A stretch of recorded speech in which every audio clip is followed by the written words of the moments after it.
So good evening, everybody. It is so good to be back here on Mussar Mondays. We've had a couple of weeks of challenging schedules. I want to wish a congratulations to our Houston Astros, who are now one game away from winning the World Series. It's very exciting for everyone in Houston.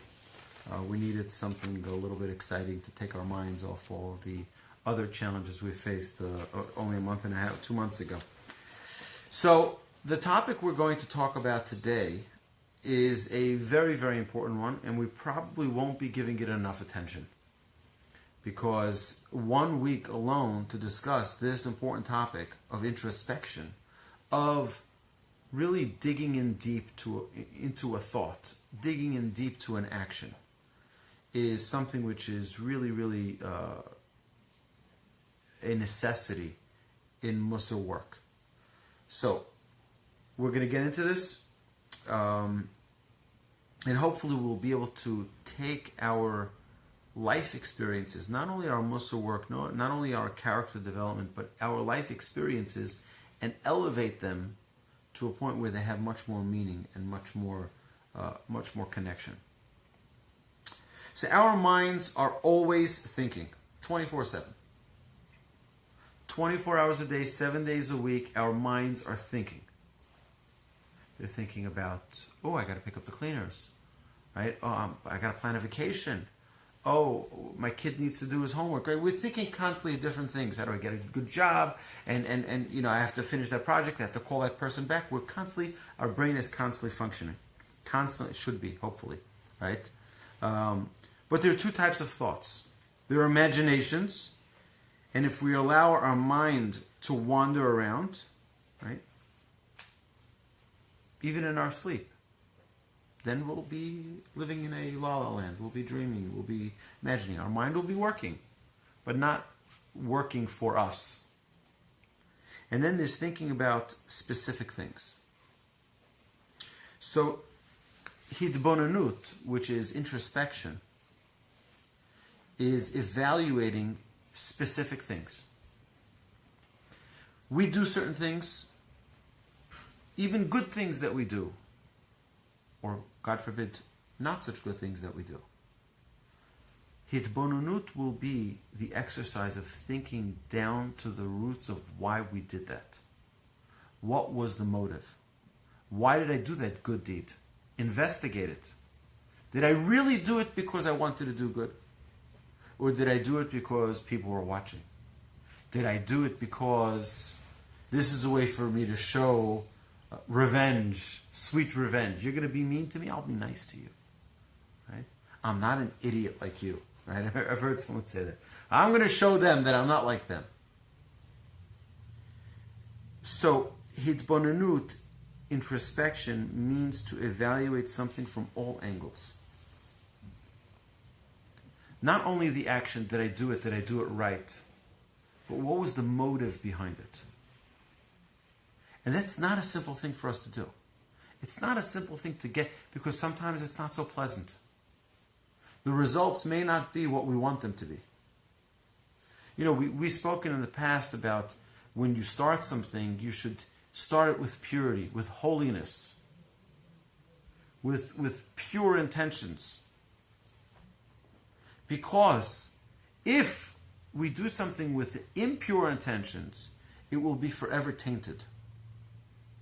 Institutions that begin with a pure motive have a greater chance of standing.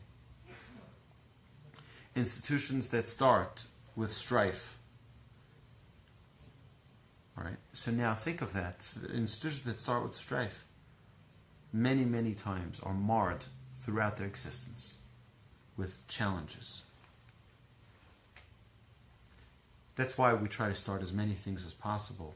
We try childhood, a marriage, right? A new job, the first day of school. It's all special. Why is it special? Because it's laying down the groundwork. It's laying down the foundation. But when we do an action, we have to check that the original foundation of the cause, the reason behind why we did our action was holy, was pure. Why did I respond in a certain way?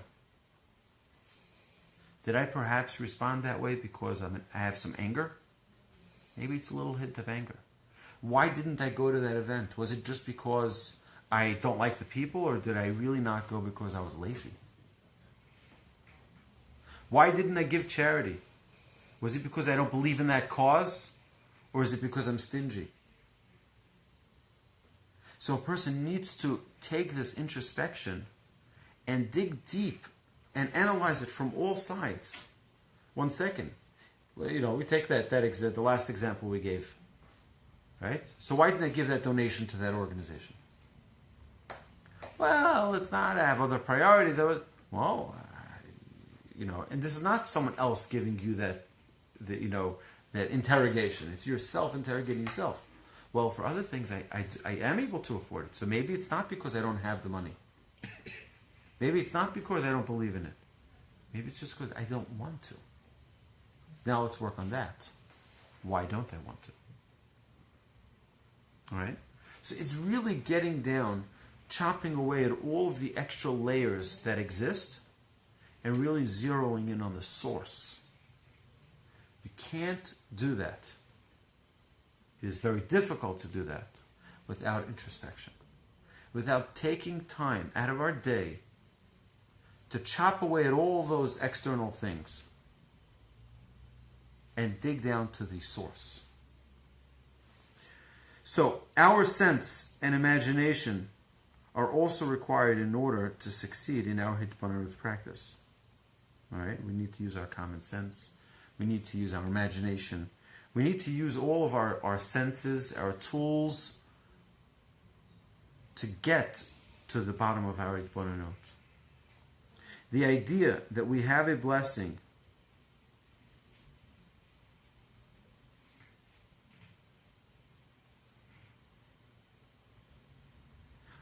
the idea that we have blessings on all of the different senses indicates the importance of Hitbonenut. We have a blessing on taste. We have a blessing on smell. We have a blessing on sight. We have a blessing on sounds. We have a blessing on our bodily functions. What is a blessing? A blessing is an introspection to what we have. Such a beautiful smell. You smell that flower. You smell right? You have to make a blessing for it. You smell a fruit tree. There's a blessing for it. That means don't just let that experience pass you. Why did God give it to me? I have to thank God for that pleasure. We have the same idea with taste. Right? We have 6 different blessings on foods before we eat them. We have to stop for a second and think about it and have an intention. Why did God give me this pleasure? We take it as a given. In our generation, we take it as, I was saying in one of the classes recently, my son doesn't realize that oranges are a miracle from God. He thinks they come from a refrigerator. Right? You open up the refrigerator and there's an orange. But part of our job as parents is to educate the child to understand that this is a gift from God.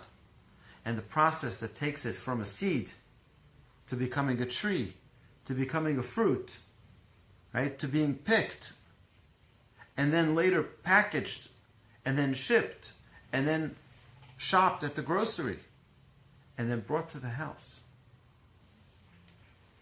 Right? First it's a very long list of people.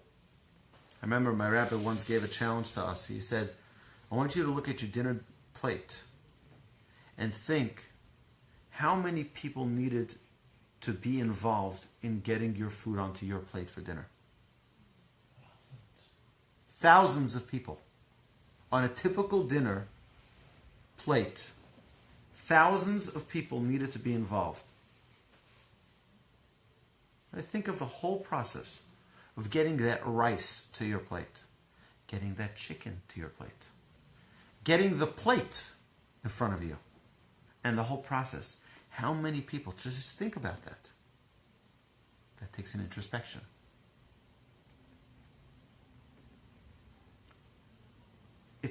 We can live our entire lives not even contemplating this. Right, I mean, most people, you have a thought, okay, I'm going to give that donation, okay, done, online, and you don't even think about it. Right, I say this all the time,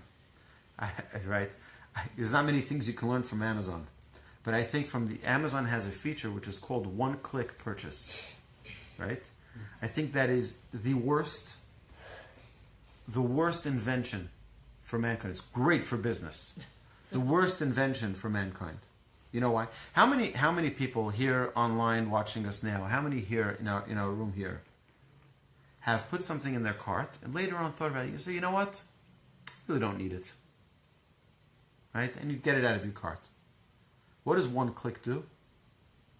It eliminates the ability for you to contemplate, for you to introspect. I don't go on Amazon that often, right? But that's what that is. Okay. It's like it's done. It's delivered. All right. So I'll get it. Yeah, but you can always cancel on Amazon. True, but the idea that people don't have the ability to think anymore, to introspect, go one step deeper. Do I really need that? We could title this class, The Lesson We Learned from the One-Click Shop at Amazon. But that's a big challenge, that people don't think. And we need to stop and think. We need to... 1 second. Why am I doing what I'm doing? Right? You could even say the driving the same. What's that? I'm on a bicycle, but I noticed, and I drove years ago, that when some people are in a car, they take it for granted. They don't really particularly pay attention to everything that goes around them. So there's like a tunnel vision. It's like just the destination. The lights are kind of there, but You know, my grandfather would say that again, this is back then, before we had cell phones, right? I heard my grandfather say this numerous times, that people see a beautiful view. They go up to the top of a mountain. You're driving a car and you see a beautiful sunset. He says, what do people do? They take out the camera, they take a picture and keep on going. Stop your car and take it in. Enjoy it. Appreciate it. Feel love that God created a sunset for you to see. And the ability for us, because some people can't see. That's can't correct. Hear, to take it all in. To take it all in from every side, from every... Yeah. Can, whereas other people... That's right. Yeah, what Aryeh always said is true, because if I'm a passenger in a car going down the same route I travel every day, I see stuff I never see when I'm driving. Mm-hmm. That's yes, right. Yes. That's right. You're right. So, having an introspection into our actions and our regular functions, right? Noticing that when you break an arm, God forbid, it should never happen to any of us, you suddenly realize how valuable that arm was. We take it for granted, right? Right? You hurt yourself. I'm very, very sore, as are some of my friends online here. Are sore. We had a football game yesterday, and half of which of the players were rabbis. You imagine we're really slim, trim, and fit, and we're playing football. I said basketball, football, and boy, I was limping and I'm aching. We forget what it means to be to just be healthy. We have to really be careful about that. But Hitbonenut, to introspect means to imagine with clarity in our mind what is really going on. Why do we do certain things? What was the reason behind it? Yes, sometimes a child does something they should do. Why did you do it? Because. No such thing because. We think our lives are full of decisions. And we need to decide constantly, should I do this? Should I say this? Should I go someplace? Should I buy something? We're constantly asking that. We should be asking that question to ourselves. If we're not robotic, we will be asking those questions. And introspect to each side. Why yes, why no? Before we get our emotions involved in them. Why yes, why no? Right? But to dig deeper on it.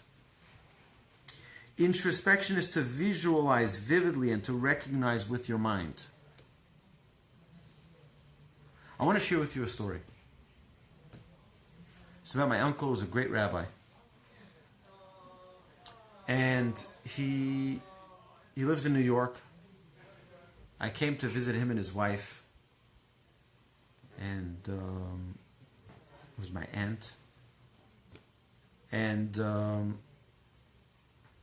she was already in very, very poor health. And when we got there, it was Friday afternoon. And not only being Friday afternoon, it was they were just trying to get some medications worked out with the doctor's office, with the pharmacy. And we came in, the whole family, we came in. And they were very, very busy with the doctor and with the nurse. And they was like, "Oh, hi, how are you?" It's like, and I thought it's totally reasonable. My aunt was not feeling well, and they need to do what they need to do. They need to take care of her. Next time I came by to visit my aunt again, it was the last time that I saw my aunt before she passed away.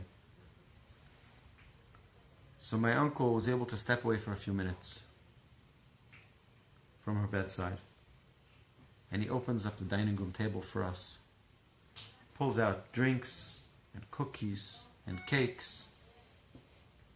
So I'm like, wait, it was also Friday. I said, it's very busy here. It's fine. I don't, He says, no. It bothered me that last time you came, I wasn't able to properly greet you. So he wants to repair it. Now, how can someone get to such a state without introspection? Because at the end of his day, you know what he did? He reviewed his day. Did I talk to everyone properly? Did I act with everyone properly? Did I do what I was supposed to do? Was each challenge that came my way dealt with properly and appropriately? To which that day he concluded, no. They came, they traveled, they came to visit, and I didn't give them the right attention. It's funny because from my perspective, I thought it was perfectly fine. He's busy, it's legitimate. But from his perspective, he needed to do more. He needed to greet us, the way guests are greeted. And he, in reviewing his day, was disappointed. So that's why I told him, no, it's fine. He says, no, you have to. He wanted to make sure that we did. It's a very different perspective. It's really understanding, thinking into something. It's very easy. In the world we're living in today, it's like nothing has ramifications anymore. We don't have to think into anything.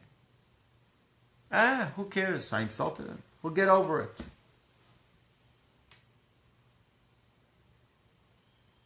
The real truth is that if a person wants to become a great person, it's impossible without introspection.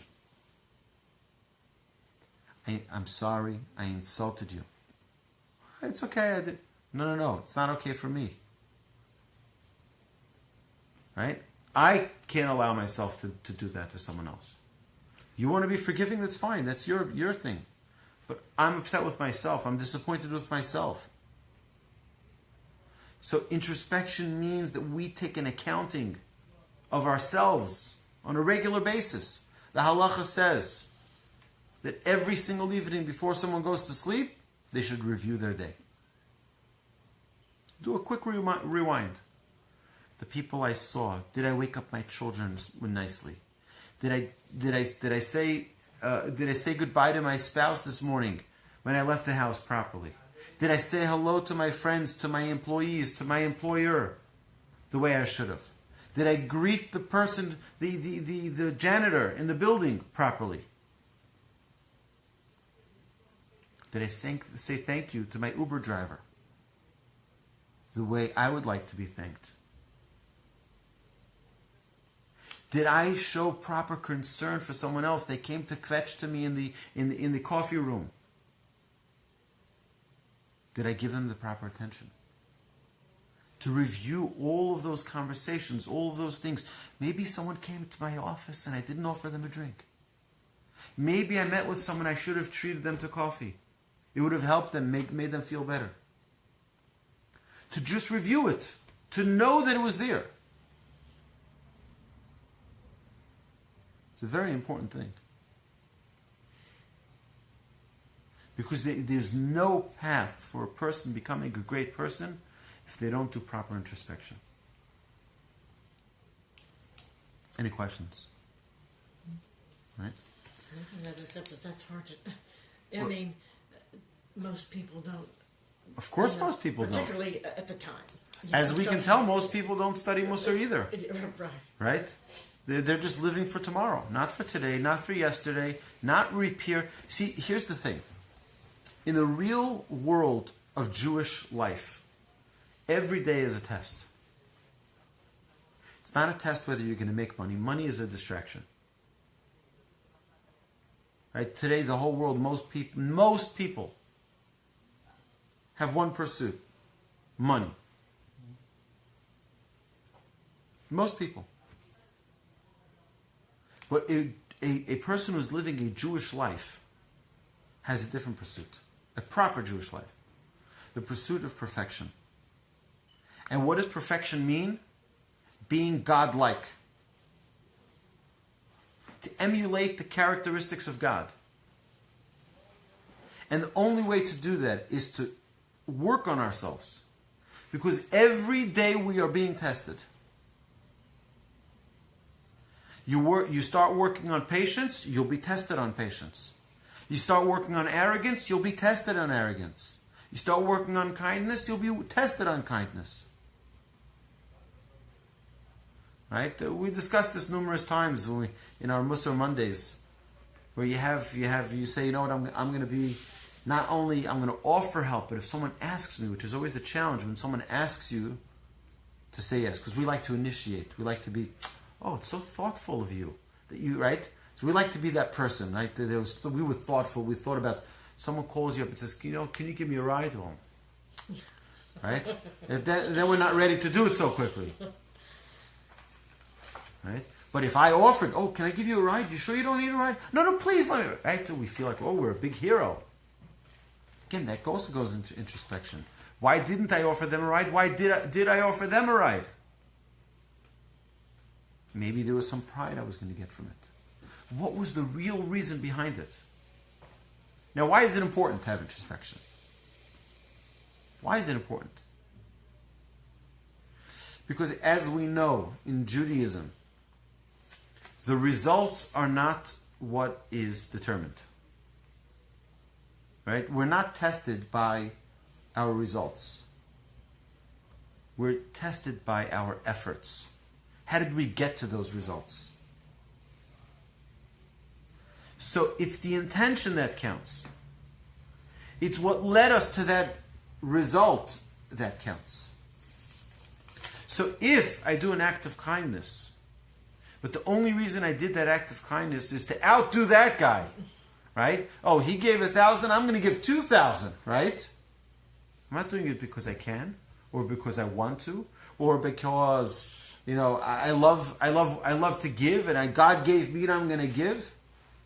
I'm going to show him that he's no big shot, right? Changes the whole. Right? It's true. It's a great act. You'll get rewarded for that. But why did you do it? What was the source of that deed? Perhaps that source was not as pure as we thought. That's what we're trying to work on. Let's get to the source of things. That's what introspection is. So, look deeply at the amazing features of a single leaf. Ever pick up a leaf? and hold it up to the sky. And look at what we pass by at every tree we walk under. An entire universe in one leaf. You see the veins, right? You see the branches. You see all in a leaf. Take the leaf and hold it up to the light. And those of you in New York, right? Right now it's fall, so all the leaves are the change foliage. You have the colors are changing. It's beautiful. It's freezing cold, so it's not worth it. But you see the arteries, you see the colors, the shades, the shapes of each leaf. It's stunning. It's amazing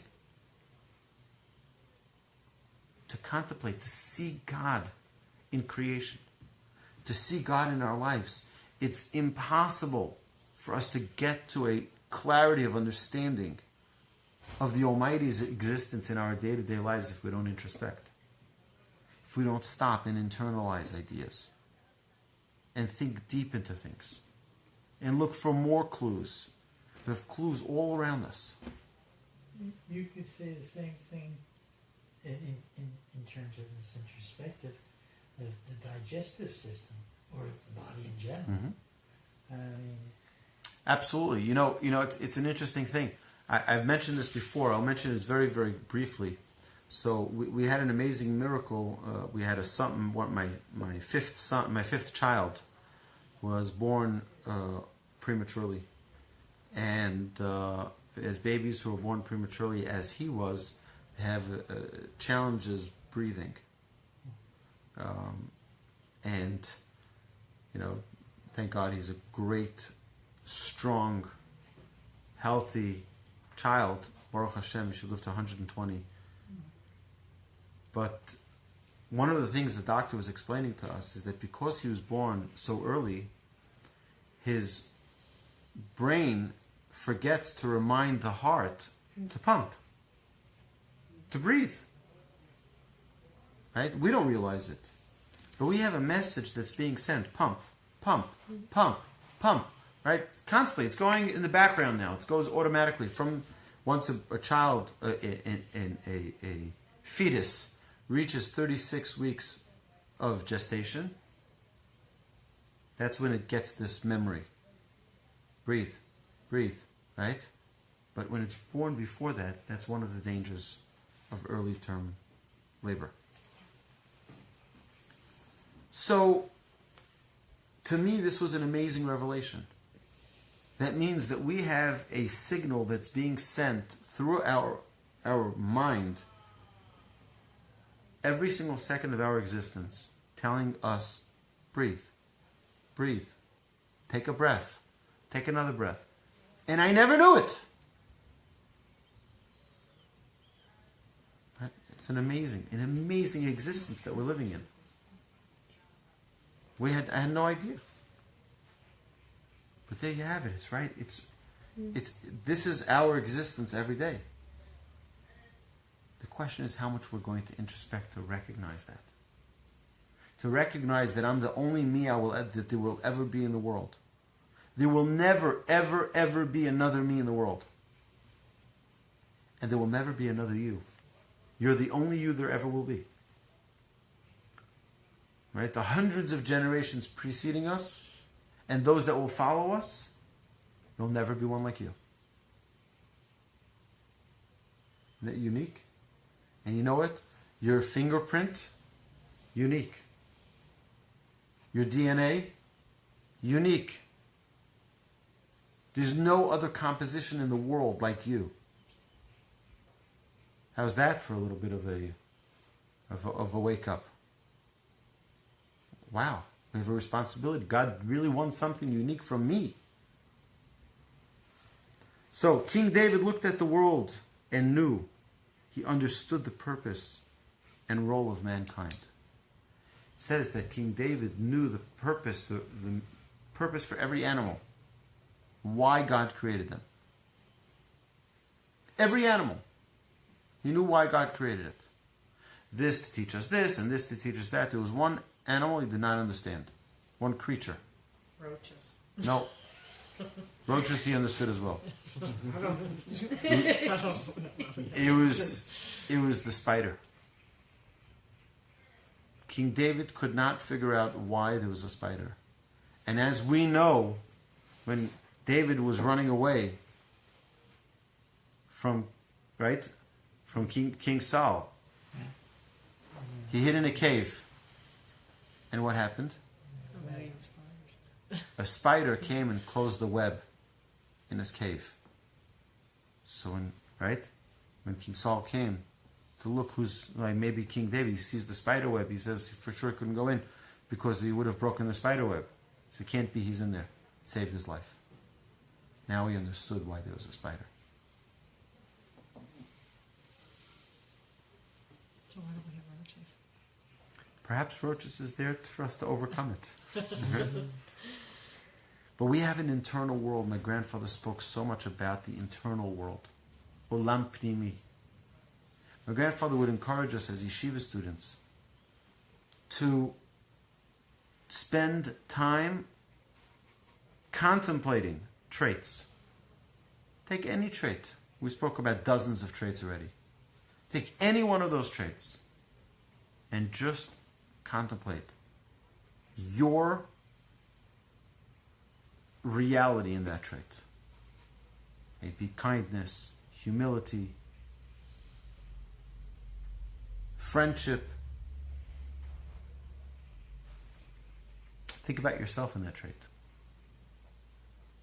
How are you in that trait? How successful are you? How perfect are you in that trait? Or how imperfect are you in that trait? And dig down to the bottom of it.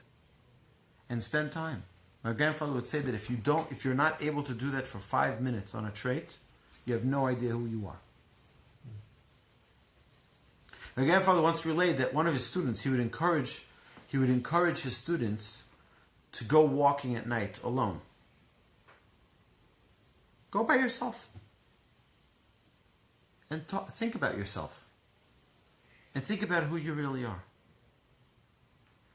And one night, the student came running to my grandfather's house and knocks on the door, really white like a ghost. My grandfather says, "What's the matter? What happened?" He says, he told us to go for a walk. I went for a walk, and I met this person. He says, "What, did he hurt you? Did he mug you?" He says, No. He says, "A person I've never met before." He says, "Who was this person?" It was me. He says, "I never met myself. I always thought I was this. And suddenly I realized I never even knew who I was. I was that. I live with a show. I live with a whole, with a whole act that I'm one person. I just realized I'm something totally different. That's not who I am." But that such a realization can only come from true introspection. We have an internal world. We have a magnificent internal world that's filled with greatness. It's filled with capability. That's what we need to tap into with our introspection. We would learn Torah, Talmud tells us in Eruvin, that if the Torah itself wasn't given to us, we would learn Torah from the animals. We would learn character from animals. Every animal teaches us a perfect trait. Every animal. We've gone into many examples in the past. A dog in Hebrew is called Kelev, from the term kol lev, all heart. It's all heart. Its emotion completely overtakes its intellect. Completely. Intellect versus emotion. Emotion supersedes every time by a dog. By human beings, even if you're an emotional person, intellect generally overtakes. We would learn from a cat, which is called chatul in Hebrew. We would learn modesty. just like a chitul means a diaper. A chitul covers the private areas of a person. A cat covers itself. It finds a place, it makes a little hole and does what it needs to do. Modesty. We would learn, there's tons of animals in the world. From every single animal there's a trait we can learn. There's something unique, something special. If we didn't have a Torah, we would learn it from the animals. But only through Hitbonenut, only through introspection would we even be able to get to that point of being able to learn these things. We would see the deeper level of its existence. It says about Adam. It says about Adam that Adam gave names to all the animals. Right? How did he get names to all the animals? He knew their character. He what? He knew their character. He knew their character. And as our sages tell us, he lived with every animal. What does it mean he lived? Doesn't mean he physically lived with them. No, that's not what it means. When you live with someone, you get to know them. You get to know them really well. From the outside, they look like they're so kind. You live with them under one roof, you're like, oh, Gewalt. Right? What did I get myself into? Right? Everything changes when you live under one roof with someone.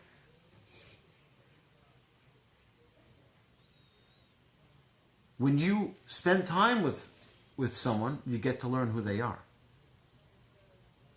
That's what Adam did. Adam learned into the Radak says that he gave every single animal a name that identified its character. Right? That identified its essence. What is the essence of man? What is the essence of every one of us? It's all there. You have to look inside and find it. It's there. And the question I always get after such a class, okay, Rabbi, just tell me what I need to know. Well, guess what? There's no easy answer here. There's no easy answer. You can't just go and tell right? A person has to really look into themselves, investigate, work with someone who can help guide you, perhaps. But to look into yourself, 1 second, who am I? It's not such an easy question. Who am I? Who am I really? When there's nobody else around.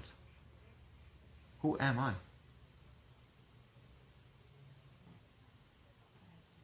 Right? It's another big mistake that people make. People say, right, who are you? What are you? I'm me. No, you're a soul. Right? The body is a cover for that soul. But the essence of who you are is that soul. In that soul are all these traits, or all these abilities to attain perfection. That's who we are. So the root word of Hitbonenut comes from the word bina. Bina means to understand a deeper level. Lahavdil ben davar ledavar.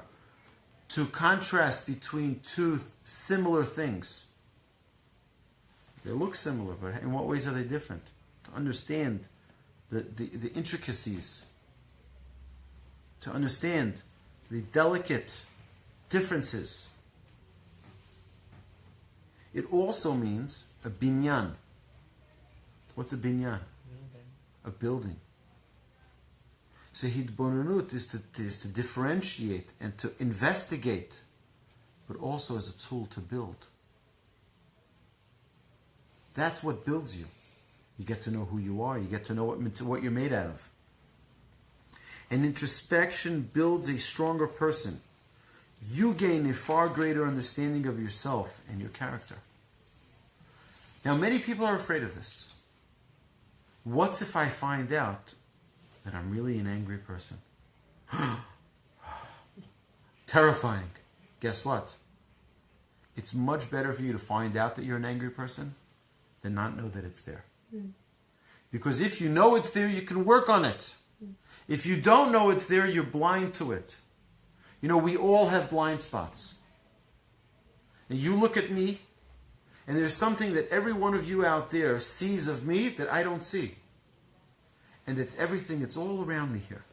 I'm blind. I'm blind to that. I see what's in front of me, but I don't see what's behind me.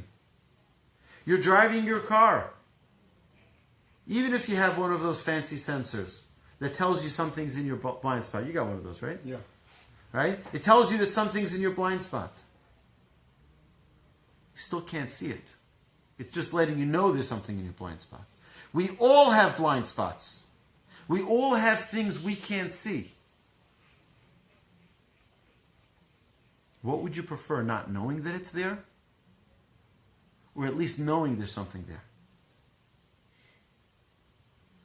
To not know that you have anger, to not know that you have a negative trait and or a positive trait means you're simply blind to it. You don't know it exists. Knowing that you have it gives you opportunity to utilize it. Gives you opportunity to perfect it. So yes, if someone comes over to you, now we understand why it's a mitzvah to give criticism. When someone will listen, of course, as the Talmud tells us. It's a mitzvah to criticize when someone will listen. It's a mitzvah not to criticize if they will not listen. Why? Because if I go over to a person who I love and care about so much, and I tell him, I just want to bring this to your attention, it has nothing to do with me, but I know that you want to work on yourself. You want to make yourself the greatest person you can possibly be. You know, you got very angry yesterday. And you yelled at that person. Right? So a person who wants to become a better person will be very thankful. You just showed me something that's in my blind spot. I didn't even notice it. I didn't know it existed. It was just a reaction. It was an impulse. But now that someone brings it to your attention, now I can work on it. Thank you. I love you for that. Thank you for bringing it to my attention. You understand? It opens up an entire world when we have this clarity. But that clarity starts with us having an introspection into ourselves. Getting a grasp into who we really are. It's about not living a life of superficiality. Living a real life. Yeah, we can live a superficial life. Where all we're worried about is our job and our career and the money and the this and the that and the vacations and the cruises and the luxuries and the niceties of life. It's very easy to get completely carried away with life like that. Or we can live life and fight the challenge of what it means to be an Adam, to what it means to be a human being that's here to be Adameh, to be emulating God. That's a totally different existence. One is living in oblivion, and one is living with facing the challenge head on. It's like they have in the Matrix. You can take the blue pill or you can take the red pill. One, you'll live in oblivion and you'll never think about this again. And one, ultimately, will show you the meaning of life. And show you that you have challenges that you can work on and that you can perfect and you can fix. And that you have qualities that you can perfect and you can fix. But that's going to be a different path. It's not going to be one of glamour. It's not going to be one which is popular. It's not going to be one that people are going to say, oh wow, you're so great. People are going to say, this is crazy. We should save him from himself. They'll do interventions. I don't know, maybe he's getting depressed a little. I don't know what people can say. But there is that challenge. that we have these two paths we can take in our lives. Do we want to open our eyes and see, you know what, I have something some real me in me. Or I can just put the sunglasses on and I see everything rosy and everything is perfect. This is the life. These are the challenges we face. Think about life and its purpose. We have media of all forms, whether it's internet, TV, movies, etc. They alter our reality to a physical and mundane life. It doesn't allow for a deeper understanding of our own being. One of the reasons I so dislike movies and shows, I remember this as a young child. Went to a friend's house. And we watched the movie. I don't even remember which one it was. Some kid's movie, I hope. Probably 11 years old. It was 1 o'clock or 2 o'clock Sunday afternoon. By the time that movie was done, I didn't know if it was day or night. I didn't know where I was. For 3 hours I was in a different world. There are people who live their entire lives like that. I don't like living like that. I enjoy knowing my morning and my afternoon and my evening, and knowing right from wrong, and light from darkness, and feeling joy and feeling pain. Living a real life, not being numb.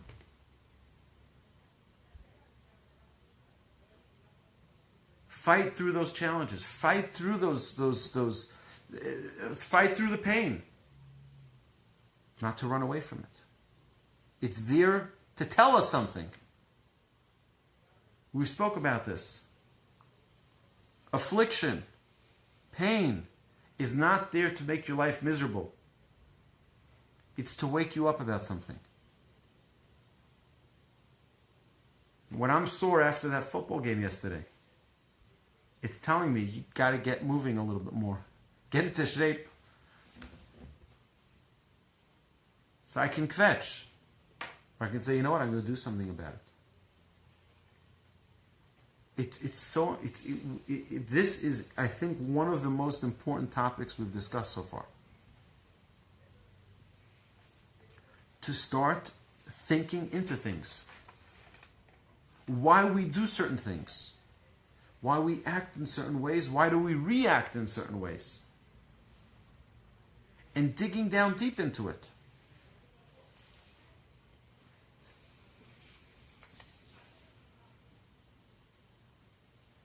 These things, people say, well, it's good to just, distract yourself a little.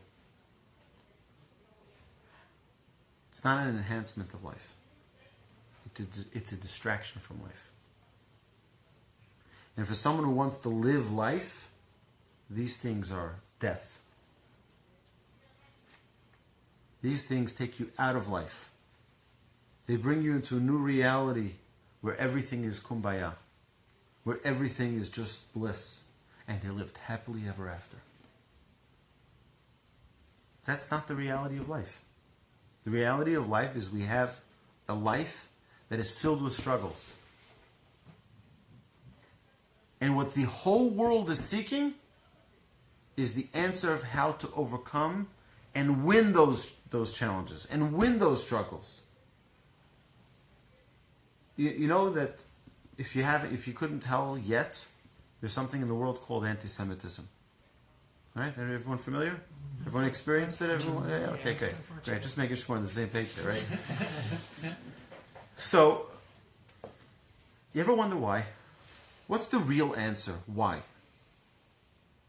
There's a generation that thinks that, you know what, if we assimilate and we become one of them, they're not going to hate us anymore. Wrong. If we marry their children, our sons marry their daughters, our daughters marry their sons, we'll be totally, intertwined and nothing will ever happen. They still hate us. Well, it's because we're poor and we're leeches and we're taking from the government.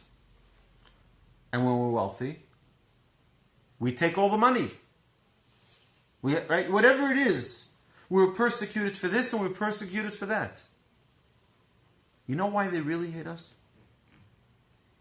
Because we have the answer for life. In the document that we received, in the manual for living that we received 3,300 years ago. That is something they want. It's something they seek. It's something we have. That is the gift we have. And the example we've discussed numerous times. If I were to give you a lottery ticket, I don't know, what's the lottery at? 300 million? Right? I give you the $300 million lottery ticket. And you say, you know what, Rabbi, it's very kind. You know, it's almost Ed's birthday. Let me give it to Ed. And you give it to Ed, and Ed says, you know what? I want to give it over. I'll give it. It's a nice guy. I want to give it to him. And he passes it on. And then Pascal passes it on. Right? You're the lucky guy. You get it. Right? And then he wins. $300 million. Everyone's like, Okay, I want my well, yeah, what do I get? Yeah. Like, what do you mean, what do you get? You get nothing. You get nothing. We gave it to you. You gave it away. Like, you're going to like him? Not a chance. Not a chance. You're not going to like him. As nice as he'll be, you still won't like him. You know why? Because... Relax, guys. Relax. You know why you won't like him? Because you are so upset that you had that ticket and you gave it up. Imagine every single nation had the Torah. They had it. God said, who wants it? What is it? Nah, we're not interested. Gave it on, passed it on, passed it on, passed it on. Who has it? The Jewish people. The smallest in number. Small but the precious. Right? They got it. Do you think they're going to like us? No. We have the answer for life. We have the answer what everybody is searching for. We have it. We're trying to be like them. We're trying to run after their culture. We have the answer. They hate us for having that answer. Just read their books. Why did they want to murder us in Germany? To remove the conscience of the world. Right? The Jews are the conscience. Morality. Right and wrong. Someone was just telling me, you know, there's this whole scandal going on in Hollywood. With people taking, specific individual men taking advantage of women and other men. This person came over to me, he says, why is the media singling out the Jews? Why are they singling out the Jews? Why in every story do they have to say, oh, the Jew, Mr. So-and-so, the Jew? I said, you know why? Because they expect better from us. That's why. When you have the Torah, and you have the manual, and you have the key to living a happy life, it's a higher standard they expect us to live by.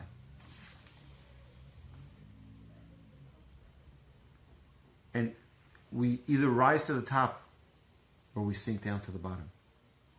As my son said this week at the Shabbos table, my 4-year-old son had a picture of a man, and beneath him was sand, and above him was stars. And that man was Abraham. And you know what it says about Abraham? God says, I will make you like the stars in the heaven and like the sand on the ground. So why like both? My son said, like our sages say in all of the commentaries, when the Jews are doing the good thing, when they're doing the right thing, then they'll be like the stars. But if God forbid we do not, then we're like the sand and we'll be trampled on. We do the right thing, they'll look up at us and they'll say, wow. And if not, they'll step on us. So that is our challenge. Are we going to live up to the standard? Are we going to be the example? Or are we going to allow ourselves to be looked down upon? We have to determine that for ourselves. No one's going to determine it for us. No one's going to tell us how we're going to treat our own lives, our own opportunities. Only we can determine that. That's why we have introspection.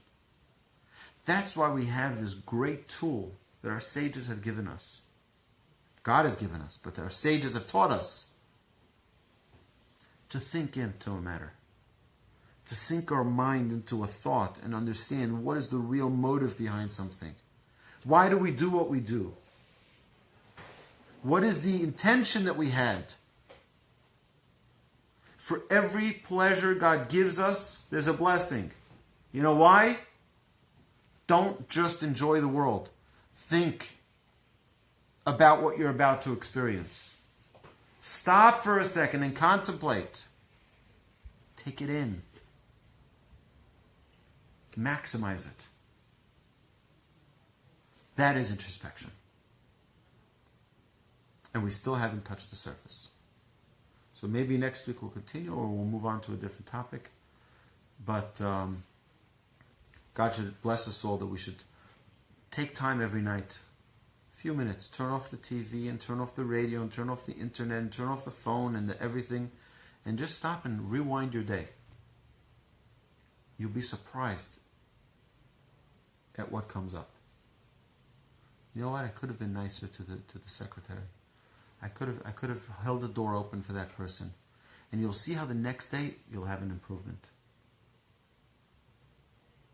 Hashem should bless us all that we should find the true meaning for life and maximize our lives to the fullest and live every day to become the greatest people we can be. Amen. And thank you so much for joining us. Thank you.